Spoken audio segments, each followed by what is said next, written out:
Chief minister साहब, ministers, ख़वातीन और हज़रात, सबसे पहले तो मैं शाह फरमान को ये जो इन्होंने ड्राइव किया है ऑलिव प्रोडक्शन, ऑलिव यानी जैतून की जो पूरी कोशिश की इन्होंने, कई 2-3 साल से लगे हुए थे, मैं आपको इसलिए खराज तहसीन पेश करता हूँ कि ये जो ऑलिव्स, ये जो जैतून की प्रोडक्शन है, ये सिर्फ खैबर पख्तूनख्वा में ही इसका इम्पैक्ट नहीं जाएगा, इसका सारे पाकिस्तान में इम्पैक्ट जाएगा। तो पहले तो मैं आप सबके सामने जो पाकिस्तान के मेन चैलेंजेस हैं वो रखूं। सबसे बड़ा पाकिस्तान का चैलेंज फूड सिक्योरिटी। हम एक वक्त था कि गंदम एक्सपोर्ट करते थे।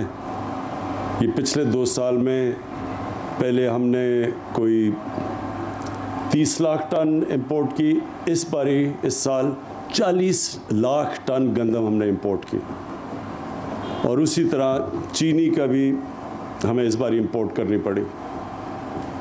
पहले से ही हम एडिबल ऑयल्स, जो घी, पाम ऑयल, हम वो इंपोर्ट करते हैं। तो जो आगे पाकिस्तान की बढ़ती हुई आबादी है, सबसे बड़ा चैलेंज फूड सिक्योरिटी है कि हमने कैसे अपनी आबादी को न्यूट्रिशन देनी है, खाना, उनकी ग़िज़ा कैसे, उनकी प्रोटीन, ये कैसे हमने एक गवर्नमेंट की सबसे बड़ी ज़िम्मेदारी होती है अपनी कौम को फूड सिक्योर करें। उसके लिए खाने पीने की इतनी हम चीज़ें दें कि लोगों की ज़िंदगी हम बेहतर कर सकें। दूसरा, हमारे पास मसला है फॉरेन एक्सचेंज का, फॉरेन एक्सचेंज रिज़र्व्स। हम जो दुनिया से इंपोर्ट करते हैं और जो हम दुनिया को एक्सपोर्ट करते हैं, उसमें बहुत फ़र्क है। अब कम हो गया है, लेकिन जब हमें गवर्नमेंट मिली थी तो पाकिस्तान की तारीख का सबसे बड़ा ख़सारा था। हम 60 अरब डॉलर की तकरीबन इंपोर्ट्स करते थे और सिर्फ 20 अरब डॉलर की एक्सपोर्ट करते थे। तो अभी हमारी एक्सपोर्ट्स बढ़ी हैं, हमने इंपोर्ट्स अपनी कम की हैं, लेकिन ये भी आगे बहुत बड़ा हमारे लिए चैलेंज है। हमारा तीसरा चैलेंज क्लाइमेट चेंज। पाकिस्तान बदकिस्मती से उन 10 मुल्कों में है जो सबसे ज़्यादा, जो ये मौसम में गर्मी पैदा हो रही है जिसको क्लाइमेट चेंज कहते हैं, सबसे ज़्यादा वो 10 मुल्कों में पाकिस्तान भी एक है जो सबसे ज़्यादा मुतासर है। और फिर इसके अलावा हमारी एक बढ़ती हुई आबादी है और हमारे दुनिया में दूसरा नौजवान आबादी है, यानी सेकंड यंगेस्ट पॉपुलेशन है पाकिस्तान की। तो उनको हमने नौकरियां देनी है, रोज़गार देना है, ये भी बहुत बड़ा चैलेंज है। और फिर शहरों के अंदर हमारे बड़ी तेज़ी से पोल्यूशन बढ़ रही है, आलूदगी, तो ये भी चैलेंज है। तो ये जो हम अपने 10 अरब दरख्त, 10 बिलियन ट्री सुनामी, इसका क्या, सबसे पहले इसका मकसद ये है कि जो आने वाली आगे हमारी नस्लों को सब ख़तरा क्लाइमेट चेंज से है, इससे ये जो हम 10 अरब दरख्त लगाने का हमारा चैलेंज है, इससे हम अपनी आने वाली नस्लों की हिफाजत कर रहे हैं। हम उनकी फ्यूचर को प्रोटेक्ट कर रहे हैं, अपने बच्चों की फ्यूचर प्रोटेक्ट कर रहे हैं ये सारे मुल्क में दरख्त लगाने के लिए। तो जितने भी हमारे जिनके बच्चे हैं उनको इसलिए शिरकत करनी चाहिए अपने बच्चों के लिए, जो नौजवान हमारे हैं उनको अपनी मुस्तकबिल के लिए इस 10 अरब tree tsunami, 10 billion tree tsunami में शिरकत करनी चाहिए। ये आगे मुल्क की, ये सारी दुनिया में क्लाइमेट चेंज बहुत बड़ा इशू बन गया, लेकिन हमारा मुल्क क्योंकि ज़्यादा वनरेबल है, ज़्यादा ख़तरा है, इसलिए इसमें सबको शिरकत करनी चाहिए। तो ये जो आज हम ये ऑलिव प्लांटेशंस की, ये जो जैतून के दरख्तों की हम पूरा ये आज प्लांटेशन कर रहे हैं इतने बड़े इलाके के अंदर, इसका एक तो ये मकसद है कि हम अपने मुल्क में शजरकारी कर रहे हैं। दूसरा मकसद कि जो जैतून है, ये इससे फ़ॉरेन एक्सचेंज आ सकता है। जिस पैमाने पे हम यहाँ जैतून के दरख्त लगाने जा रहे हैं, तो बजाय पाकिस्तान इस वक्त अपना कीमती डॉलर्स अपने खर्च करे बाहर से एडिबल ऑयल्स इंपोर्ट करने के लिए, अगर हम कामयाबी से ये पूरी तरह जो अब हमारा प्लान है सारे पाकिस्तान उस इलाके में जिधर जैतून लग सकता है और खैबर पख्तूनख्वा के अक्सर इलाकों में लग सकता है, ये जो दरिया सिंध है इसका जो राइट बैंक है सारा सुलेमान रेंज तक ऊपर कबायली इलाका, ये सबसे बेहतरीन इलाका है जैतून के दरख्तों के लिए। और वो इलाके भी ऐसे हैं कि और कुछ ज़्यादा उग भी नहीं सकता वहाँ। वो जो सारा सुलेमान के जो पहाड़ हैं वज़ीरिस्तान के अंदर जो मैं ख़ुद देखे हुए, उधर और ज़्यादा चीज़ें उग नहीं सकती। तो जैतून के लिए वो सबसे बेहतरीन इलाके हैं। तो ये सारा बलूचिस्तान तक नीचे बेल्ट जो है, ये सारे इलाके के अंदर जिधर और कोई चीज़ उग नहीं सकती, वहाँ जैतून के लिए वो 3 इलाके हैं। तो ये जो हमारा ये जब हम ये जो कर रहे हैं, आज हमने शुरू किया है, और ये सारे पख्तूनख्वा के अंदर और अभी पंजाब के कई इलाकों में और बलूचिस्तान में भी ये जो कर रहे हैं, इससे पहले तो उन इलाकों में जिधर कुछ उग नहीं सकता उधर वो दरख्त उगेगा जो अगले 100 साल तक, यानी इसकी बड़ी लंबी उम्र होती है जैतून के दरख्त की।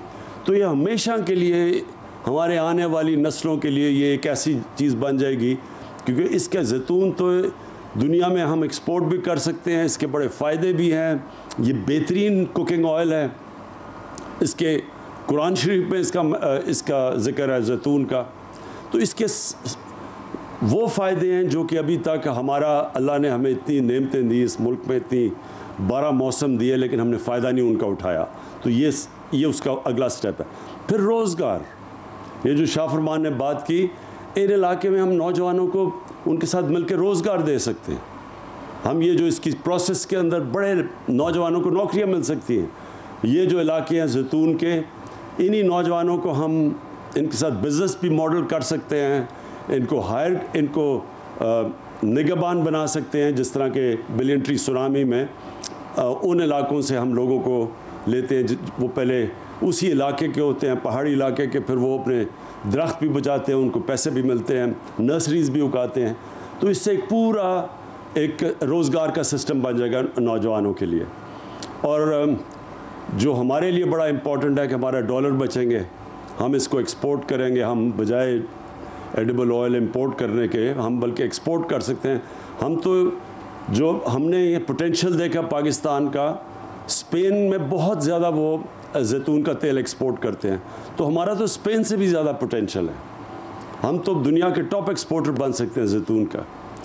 और इंशाअल्लाह जो हम साथ साथ जो हमारा बड़ा मसला बना हुआ है आलूदगी शहरों के अंदर, वो तो जो हमारी 10 बिलियन ट्री सुनामी और जो शहरों के अंदर अर्बन प्लांटेशन है, जिसके अंदर एक नई टेक्निक निकली है मियावाकी, ये जापान से टेक्निक आई है कि वो एक ऐसा उन्होंने टेक्निक निकाला है कि वो जो जंगल 30 साल में उगता है वो 10 साल में उग जाता है। और वो मैंने लाहौर में 50 जगह पे ये हमने प्लांट करवाए हैं। ये जो मियावाकी फॉरेस्ट है, ये मैं चाहता हूँ आप काज़िम अपने फॉरेस्ट डिपार्टमेंट के साथ मिलकर अर्बन प्लांटेशन में पेशावर में करें ख़ास तौर पे, क्योंकि पेशावर में बहुत आलूदगी फैल गई है। पोल्यूशन जो मैं लेवल्स पढ़ रहा था पोल्यूशन के पेशावर में, वो बहुत ऊपर चले गए हैं। तो आपको ये मियावाकी फॉरेस्ट की टेक्निक्स जिधर जिधर आपको इलाके मिलते हैं, थोड़े से इलाके में ये एक तो उगता ज़्यादा तेज़ है और एक ऑक्सीजन ज़्यादा देता है, आम जंगल से ज़्यादा ऑक्सीजन देता है। ये बड़ी साइंटिफिकली जापान के अंदर उन्होंने ये डेवलप की हुई है टेक्निक। तो शहरों के अंदर भी अपने लोगों को, वो भी अपने फ्यूचर में अपने बच्चों की, अपने नस्लों की, अपने जनरेशन्स की, उनकी सेहत के लिए हमें बड़ा ज़रूरी है कि शहरों के अंदर भी हम ये अर्बन फॉरेस्ट्री करें।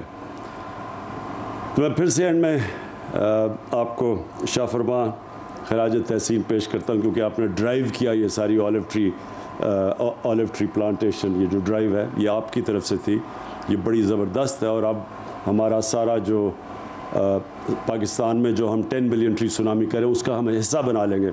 और आखिरी चीज़ मैं भूल ना जाऊँ, फ्रूट ट्रीज़, हमारे पास फलों के दरख्त हम इसी के अंदर शामिल कर लेंगे। इससे भी मुकामी इलाकों के अंदर लोगों को रोज़गार मिलेगा, उनके लिए उनकी आमदनी में इजाफ़ा होगा। पाकिस्तान में बहुत मुख्तलिफ़ किस्म के फलों के दरख्त उग सकते हैं, और इसमें मसला ये है कि हमने कभी सोचा नहीं इसका। हमारे पास 12 मौसम है, बड़े कम दुनिया में मुल्कों के पास 12 मौसम होते हैं।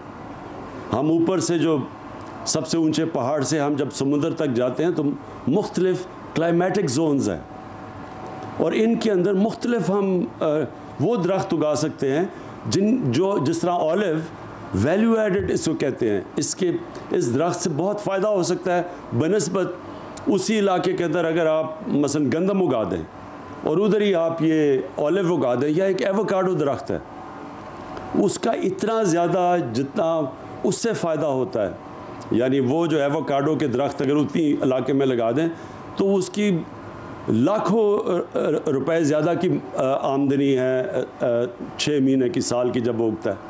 तो उसी तरह अब हम पूरी तरह सारे पाकिस्तान में जोनिंग करेंगे, डायरेक्ट करेंगे कि किस इलाके में कौन सा ऐसा आप फल लगा सकते हैं जिसमें आमदनी में लोगों की बहुत ज़्यादा इजाफा हो सकता है। वो इंशाल्लाह अब हम साइंटिफिकली सारे पाकिस्तान को मैप करके जोनिंग करके और एडवाइज़ करेंगे कि कौन सा पौधा किस इलाके में सबसे बेहतरीन उगता है।